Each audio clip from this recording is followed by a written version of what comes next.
Atriz desde os 14 anos de idade, ela já participou de 22 filmes. É paraense, torcedora do Remo e veio para o Rio de Janeiro aos 17 anos.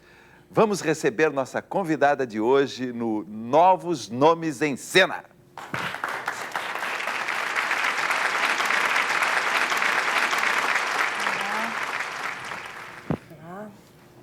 Como Ecleidira Maria Fonseca Paz tornou-se Dira Paz? Fazia teatro no colégio para não fazer prova escrita de literatura. Eu achava que eu me comunicava melhor me expressando, mas não queria ser atriz, queria ser engenheira elétrica, uma profissão masculina. E aí, enfim, veio essa superprodução da Embassy Pictures e por um professor que me falou, você tem que ir, você tem que ir. Fui, eu já tinha acabado meu curso de inglês básico nessa época, acabei passando no meio de um teste de 150 meninas, já fui chamada para fazer o filme e durante uma semana eles me testaram e fui chamada para o principal personagem feminino. E o filme era? A Floresta das Esmeraldas, do John Boorman, 1985. E aí foi lindo, porque, na verdade, eu me achei atriz. Eu não planejei e veio, assim, para a minha vida de uma forma definitiva, porque o filme foram 6 meses de produção, eu fui a Londres dublar, e então foi assim, eu comecei numa superprodução onde eles tinham que me alimentar de 4 em 4 horas, porque era menor de idade, então eu tive um tratamento de superstar, foi muito bom. E aí eu me transformei em Dira Paz. Na verdade, eu já era Dira Paz no colégio, porque ninguém consegue falar, ei, Cleidira, não, Dira, né? Aí, quando eu fui conversar com o produtor, ele falou, seu nome artístico é Dira Paz. E eu nunca contestei isso e ficou, e assim... Mas antes desse filme, você já mostrava inclinação, engenharia elétrica, ok, mas você brincava de fazer teatro, você já tinha... Eu acho que eu sempre tive uma ótima comunicação, sempre fui boa comunicadora. E eu acho que eu tive isso intuitivamente. Engraçado, porque o teatro surge como uma necessidade de expressão, eu precisava me expressar. E eu acho que isso em casa, por exemplo, eu gostava de ler histórias e eu lia com todo, para o meu irmão mais novo, assim, com todo cheio de floreados. Então, eu acho que isso era um apontamento de que eu gostava de estar no centro das atenções, mas não de uma maneira objetiva, porque, afinal de contas, eu era de Belém e essa ideia de que seria possível você ser atriz no Rio de Janeiro ou até um filme que era um filme mundial, né? O Floresta das Esmeraldas estreou em 85 no mundo inteiro. Então, era uma coisa assim que eu só me dei conta depois que terminou o filme. Quando eu terminei de filmar, eu falei, e agora, o que é que eu faço da minha vida? Aí terminei o colégio em Belém pensando nisso. Eu vou ficar aqui, vou ser engenheira elétrica depois de ter provado desse fruto? Não. Eu vou experimentar o que é que tem lá fora e que eu não conheço. É como se eu optasse pelo desconhecido, porque optar por engenharia, por fazer uma faculdade em Belém, já tinha meus irmãos, uma irmã médica, 2 irmãos engenheiros, uma irmã assistente social, e aí eu falei, não, eu vou experimentar o diferente. Aí eu resolvi vir para o Rio ser atriz mesmo. E a sua família nesse momento? Minha família foi de uma sensatez incrível, porque eu acho que hoje em dia eu não teria me deixado vir para o Rio, sabe? Mas eles... Então eles foram de uma insensatez... Foram de uma insensatez absurda, porque eu sou a 6ª filha, nós somos 7, e minha mãe me acompanhou durante todo o Floresta das Esmeraldas, e foi um filme longo, extenso, eu era uma menina realmente... Sempre fui muito aguçada para tudo, assim, eu estou conversando aqui com você, mas eu já sei como é que está esse espaço, eu tenho essa necessidade, eu quero saber o que está atrás de mim. Então, eu já tinha esse feeling, esse sentimento muito forte, mas eu me admiro muito, assim, desse momento, que faz 21 anos isso, de decidir ir para outro estado, começar uma vida. Eu acho que tem um impulso adolescente nisso que conquista as pessoas. Então, eu convenci meu pai e minha mãe com uma certeza muito grande. Só restou a eles dizer sim, vá. Então, isso foi muito bacana. E aí você veio para o Rio e veio fazer o quê? Na verdade, as pessoas têm uma ideia minha, assim, muito... Quando você diz que você é paraense, morena, aí as pessoas logo imaginam uma história triste, sofrida, alguém que veio e batalhou por cada... Tanto é que as pessoas se referem muito a mim, a guerreira, a atriz que lutou pela sua carreira. Eu acho isso ótimo, acho que eu também sou uma guerreira, como toda e qualquer mulher que sobrevive do seu trabalho, é independente. Eu acho que, nesse sentido, eu sou uma mulher moderna e guerreira, gosto disso. Mas eu tive uma infância maravilhosa, eu estudei nos melhores colégios, eu falei inglês muito cedo, eu tive eu fui criada também junto com os meus irmãos, então meus irmãos eram exemplos, eram pessoas estudiosíssimas. Então aí eu fiz meu primeiro filme que eu ganhei um cachê em dólar e eu tive um início...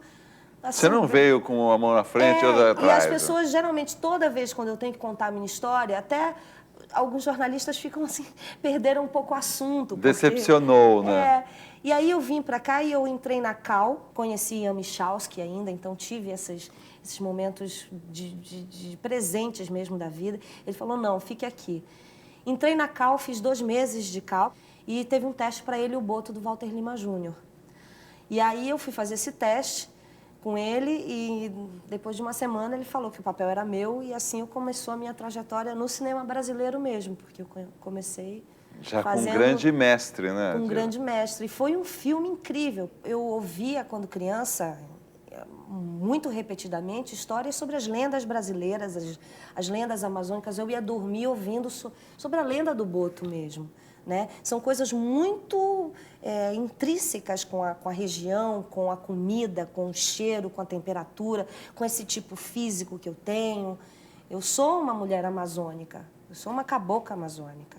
E isso está em mim, está nas minhas raízes, está no meu inconsciente. Tanto é que quando eu fui conversar com o Walter Lima, eu tinha 17 anos, foi logo quando eu cheguei no Rio. E eu falei durante, eu acho, na minha sensação era durante 1 hora, mas eu acho que eu falei 15 minutos sem parar, porque eu falei, oba, esse filme, eu sei tudo sobre o Boto, eu vou falar para ele tudo. E ele, aquele jeitão dele, assim, só balançava as pernas e ficava me olhando. Aí eu terminei de falar, ele falou, obrigado. Qualquer coisa, a gente se telefona, muito bom ouvir você. Aí eu achei, pô, falei demais, perdi o papel, ele não gostou de mim. E nada, ele falou que ele ficou realmente encantado pelo fato de ter encontrado uma pessoa diretamente ligada a essa história, né? Por exemplo, do Boto. E foi um filme muito bacana para mim, porque me apresentou para quem era de cinema na época, e era um momento do cinema brasileiro que tinham muitas produções estrangeiras. Então, eu fiz ele e o Boto, e fiz um filme para a televisão francesa chamado Au bout du rouleau, que foi aqui. Em seguida, eu fiz um filme para a BBC de Londres chamado Land, que aí eu já fui filmar em Rondônia. E também eu tenho essa história de filmar em vários cantos do Brasil, que eu jamais iria, assim, com tanta espontaneidade. E aí, assim, eu fui fazendo cinema e eu fiz umas outras produções. Aí, em 90... acabou em Embrafilme, eu fui chamada para fazer Araponga, minha primeira novela na TV Globo. Mas, desculpa, eu fiz Carne de Sol, uma minissérie na Bandeirantes, escrita pelo Orlando Senna. Quais são suas maiores referências? Assim, você falou do Walter Lima, você falou do Ian Michalski, né, um grande crítico do... Eu vivia assim, Paulo, até aí a década de 90, quando acabou o cinema, e eu comecei a fazer a televisão, eu caí num vazio, porque eu era muito careta. Careta eu vou explicar no seguinte sentido. Eu era muito caseira. Então, eu ia, por exemplo, gravar essa novela na TV Globo e voltava para casa. Eu praticamente não me relacionava com os meus colegas. Eu tinha uma vida, assim, voltada para o meu mundo, assim. Eu não sei, isso é uma análise que eu faço hoje. Talvez tenha sido bom, talvez não sei. Mas eu acho que eu me poupei muito. Aí, quando acabou o cinema, eu falei, eu tenho que ir para a vida. E aí eu decidi o que eu ia fazer. Eu não sabia, eu sempre achava que eu não tinha um tipo fácil. Então, eu não ia muito atrás dos trabalhos. Eu sempre tive uma atitude passiva, porque, enfim, eu conseguia me manter, então eu não precisava estar correndo atrás diretamente de grana e tal. Aí, o que eu fiz? Eu fui fazer a Unirio. E o que me formou muito foi a Unirio, a Universidade do Rio de Janeiro. Porque eu tinha uma vida autodidata, mas, ao mesmo tempo, eu não sabia sobre história da arte, eu não sabia sobre história do teatro brasileiro. Então, minha formação é Beth Rabete, Tânia Brandão, nesse sentido, sabe? Roberto de Cleto. a universidade, tanto é que todo mundo que me pergunta, o que é que eu faço para ser atriz? Eu digo, vai estudar com pessoas que queiram a mesma coisa que você. Eu acho que eu tenho uma formação, por incrível que pareça, muito forte do cinema brasileiro, que eu aprendi não só assistir, mas entender essa mecânica do cinema brasileiro. Você se interessa pelo que está acontecendo por trás das câmeras? Muito. Você procura em ver qual é o enquadramento, mais ou menos como você está sendo enquadrada? Olha, na verdade, eu não procuro ver, mas eu dou um jeito de saber. Eu não faço disso... Está fechado, ok. Eu não faço disso uma chatice com o fotógrafo, mas eu faço questão. Tipo, eu cumprimento a câmera, por exemplo. Como a gente fala, um ritual, uma superstição. Como você chega para a câmera e... Eu falo, oi, querida. Dou 2 beijinhos nela. A câmera de cinema que eu vou trabalhar durante aquele mês inteiro. É tipo um axé, tô contigo, você tá comigo. Vamos... E, lógico, a relação com o fotógrafo é incrível, né? Porque eu preciso que o fotógrafo me queira bem, de alguma forma. Então, isso, assim, eu procuro... Não é, qual é a lente? Vocês trocaram a lente? Não é, assim, a chatice da técnica. Só saber que você está fazendo para aquilo, para ser registrado por aquilo. Hoje em dia, com o vídeo assiste, você consegue ter uma noção imediata do que você faz, que por um lado é bom, por outro lado não é. Eu filmei muito sem vídeo assiste. Eu filmei muito com o diretor do lado. Essa é uma sensação incrível, que muitos atores, eu acho, que não tiveram oportunidade de filmar sem vídeo assiste, não tiveram oportunidade de experimentar. Que é você ter um diretor que está praticamente contracenando com você em cena, porque ele está do lado da câmera. Então, e a confiança que você tem no olhar daquela pessoa, porque não tem rewind, você não vai voltar a fita para ver o que você fez. Então, nesse sentido, vai te dando uma autoconfiança, você tem que gostar do que você está fazendo. Gostar não, nem digo gostar, mas você tem que apostar no que você está fazendo, de alguma forma. Porque você lembrar depois que o teu olho, que tem, sei lá, 5 centímetros, vai ficar com 1 metro, você tem que ter essa noção, né? Não dá para você fazer cinema como se você estivesse se jogando num tablado.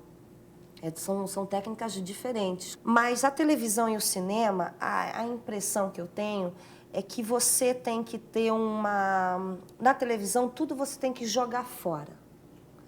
No cinema, você não pode jogar fora. No cinema, ao mesmo tempo, esse jogar fora é como se fosse o menor momento entre pensar e agir.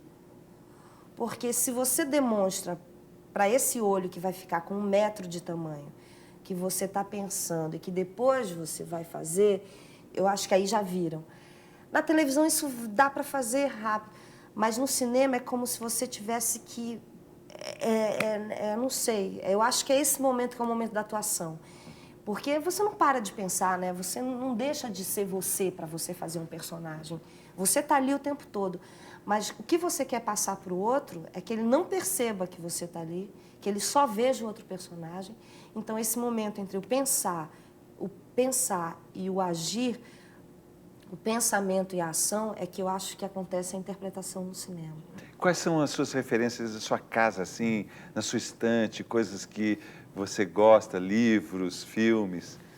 Olha, eu tive uma fase muito autobiográfica não, mas de biografias. De ler biografia. De ler biografia. Eu li, a última, umas que eu li foi da Glauci Rocha, e foi uma grande atriz brasileira que, quando eu assisto, tem coisas que não envelhecem. É isso que eu sou apaixonada pelo cinema. O cinema não envelhece. O cinema, ele tem ele é pensado para isso. O bom filme é aquele que atravessa os tempos, por mais que ele não seja um filme ótimo, mas se ele tiver uma cena irresistível, você assiste aquele filme esperando aquela cena.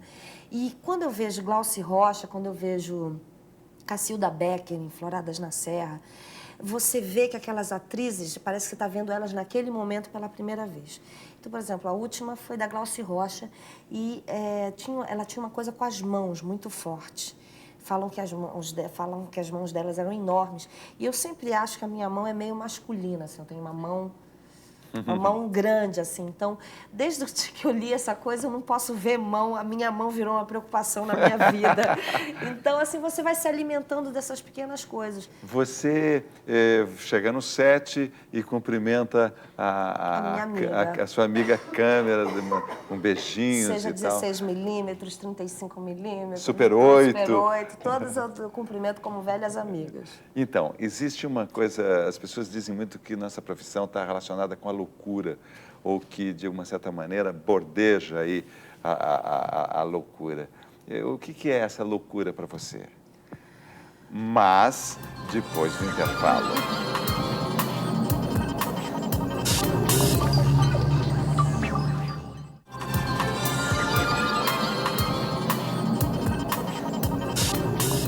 Tira, o que é essa loucura que é ser ator? Você acha que existe isso mesmo? Acho. Acho que tem uma loucura, tem uma esquizofrenia. Já ouvi também algumas pessoas falarem, se referirem a essa profissão com isso. A minha loucura é a não rotina, eu acho. É ter uma aversão à rotina.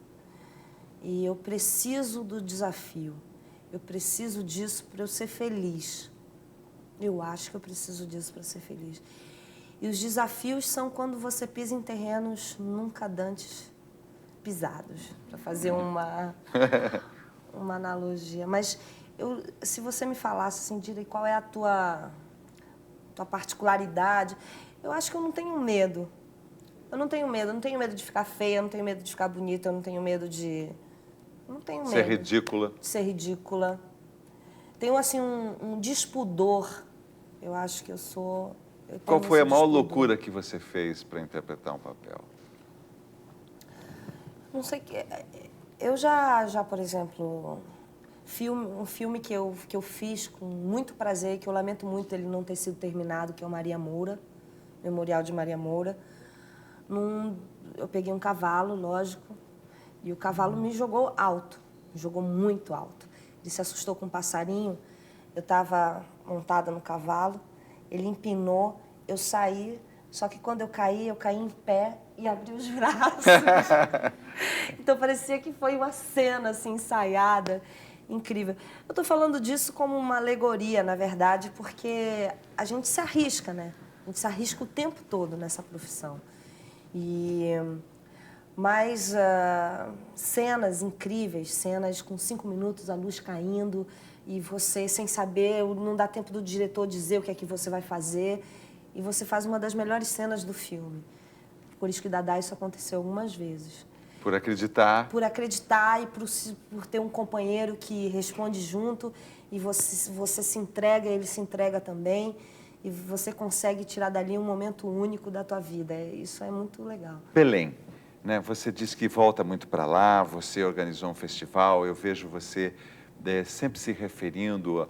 Você acha que é ali que está o lugar onde você vai buscar a sua criação, a sua energia, seu depositório, vamos dizer assim, de memórias É tudo isso, mas não é um lugar que eu vou buscar isso.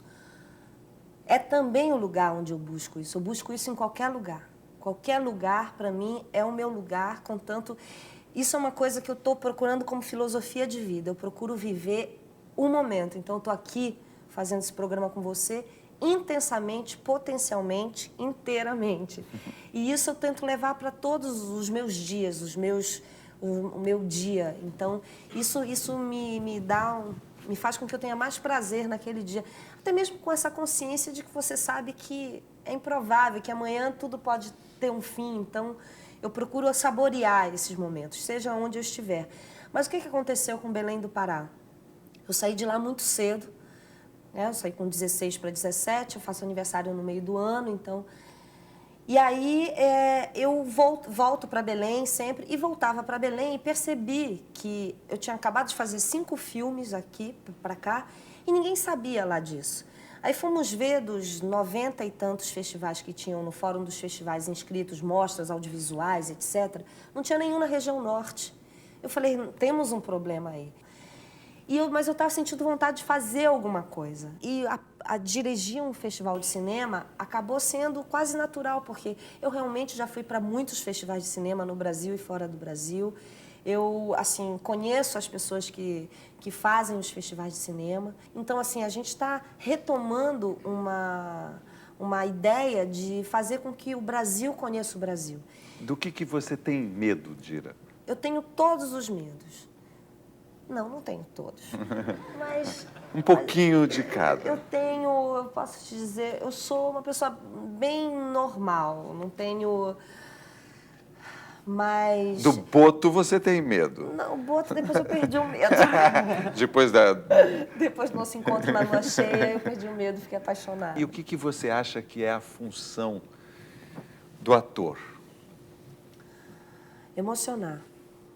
Eu acho que o ator, ele tem que ir fundo no olho do outro. Você tem que... O espectador, ele tem que ler o que o personagem está querendo passar naquela hora. Eu acho que a função do ator é emocionar. Quando eu falo emocionar, não é levar as lágrimas, é fazer com que o outro entre em você, entre dentro de você. Ou desperte de uma certa maneira. Ou te instigue, ou você olhe para esse ator que está interpretando e fala, eu não quero isso, eu não concordo com isso. Sabe? Provoque. O provoque. Eu acho que você tem que tirar o outro de um estado de inércia qualquer que ele esteja. Provocar ele, fazer com que ele te queira de alguma maneira errada ou certa, mas goste de te ver. Eu fui gostar de me ver depois de um tempo. Eu não gostava, não. Quando você vai ver um filme que você fez, como é que você se sente assim, na pré-estreia que você vai ver? A primeira sessão é muito difícil. Por quê? A primeira sessão é quase como a gente fala? Uma tortura. É que me lembro o dia daquela filmagem, aí eu tô lembrando disso, aí já tá na outra cena, aí eu perdi, aí vai confundindo na minha cabeça isso de uma forma... Aí eu não consigo assistir, aí eu já não me gosto, aí eu acho que, poxa, o diretor não botou aquela cena, que absurdo, sabe? Aí você faz suas críticas também, mas aí depois você tem que aceitar o filme como ele é. Esse que é um grande barato. E eu acho que tem uma coisa teatral no cinema, que é muito forte. Porque como a gente fica esperando horas para filmar, você espera horas, às vezes, para fazer uma cena de 1 minuto, não é isso? Uhum. E aí você faz aquela cena de 1 minuto, tão em 1 minuto, é tão rápido, e aquilo já foi, você não teve nem tempo de curtir, que é uma entrega teatral. Não volta, né? A gente não pode gastar muito negativo, então você sabe que você tem poucas chances. E eu gosto dessa sensação de fatal. A cena, quando liga a câmera, quando fala ação, é uma fatalidade, vai imprimir o que tiver que imprimir. É uma suspensão também, né? Fica aquele... Né? E como que você no set, você se preocupa com o que está rolando? Você se preocupa com se está, por exemplo, nós estamos aqui, se estiver acontecendo alguma coisa lá atrás, pode te distrair, pode você dar uma limpada na área, se for preciso ou não? Dificilmente, mas já aconteceu de pedir para... Tem uma coisa que eu gosto do movimento, eu gosto de ver todo mundo trabalhando assim no set. Eu preciso da equipe técnica, muito. Eu acho que num set de filmagem não tem uma hierarquia que compense a proximidade que você tem que ter de todos. De quem está te pegando, maquiando, quem está metendo a mão em você, te vestindo, quem está limpando o set, quem vai trazer água para você. Porque é uma convivência que se estabelece e que você não pode criar com o outro nenhum tipo de... Isso não quer dizer assim, ficar amiguinho, ficar íntimo, não. Você tem que reconhecer o trabalho do outro. Muita gente fala assim, ai, que absurdo, aquela pessoa que fica segurando o guarda-chuva para a atriz não ficar no sol. Por que ela não vai para a sombra, ela mesma? Aquela pessoa está ali trabalhando e você tem que honrar o trabalho dela. E eu gosto quando segura porque eu sou morena, mas o sol me machuca. Então, eu honro aquela pessoa que fica segurando meu guarda-chuva, porque ele realmente está fazendo o trabalho dele. Então, eu acho importantíssimo você valorizar o outro. Mas voltando à sua pergunta, que eu acho que eu falei outra coisa... Não, mas é interessante isso. O set, ele, por exemplo, quando é que ele me aborrece? Quando eu sei que eu estou em cena e não... é muito importante as pessoas saberem que dá para ver tudo, o ator vê tudo, gente. E, por exemplo, tem duas pessoas falando sobre o dia de ontem, que você vê conversando, você está em cena e você está, estou contracenando com você aqui, as pessoas estão mais ou menos ali, você vê que elas estão conversando sobre outra coisa.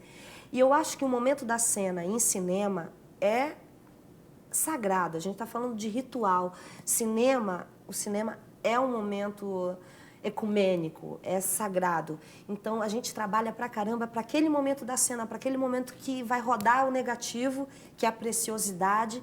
Então, não pode ter ninguém disperso, não. Se eu estou ali, acho que todo mundo, pelo menos que estiver por perto, tem que estar concentrado na cena. Eu não me meto, mas eu gosto de eu presto atenção. Eu presto muita atenção. Você está presente, né? A Laura Cardoso, quando a gente fez Irmãos Coragem, maravilhosa, que é uma das atrizes que eu assim tenho uma profunda admiração e eu me inspiro muito nela como atriz. Além de outras, a nossa que foi agora embora, duas Miriams, que eu acho que nós ficamos órfãos posso dizer para sempre, porque a vida é superação. Sua vizinha, a minha né? vizinha Miriam Pires, que eu tenho que falar que aquela mulher é uma coisa incrível. Porque eu acho que tem atrizes que a câmera gosta, que você, de tal forma, que não importa se você está maquiada, feia, bonita, né? A câmera gosta de ver e de olhar. Miriam Pires e Miriam Muniz. Nós perdemos duas Miriams que vão fazer falta. Personalidades tão diferentes, né? Mas tão eu estava falando da Laura Cardoso. E a Laura Cardoso, com aquele jeitinho dela, fique sempre atenta. Fique atenta, sabe? Atenta. E é assim que eu gosto de estar. Eu sou uma pessoa atenta. Presente.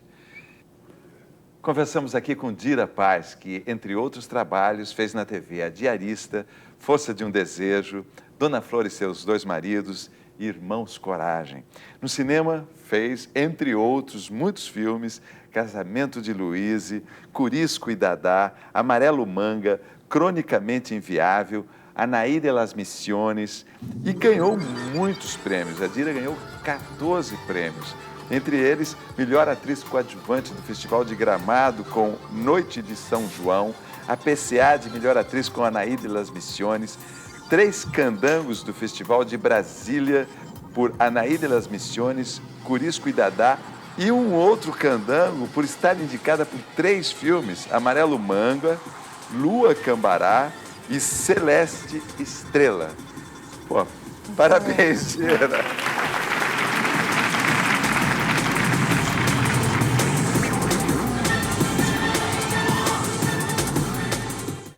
Olha aí os bem-te-vis do Canal Brasil em seu habitat natural.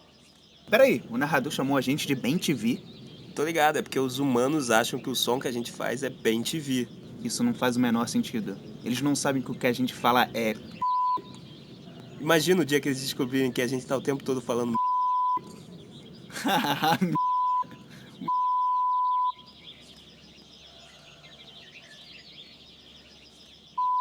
Tá, chega. Já deu.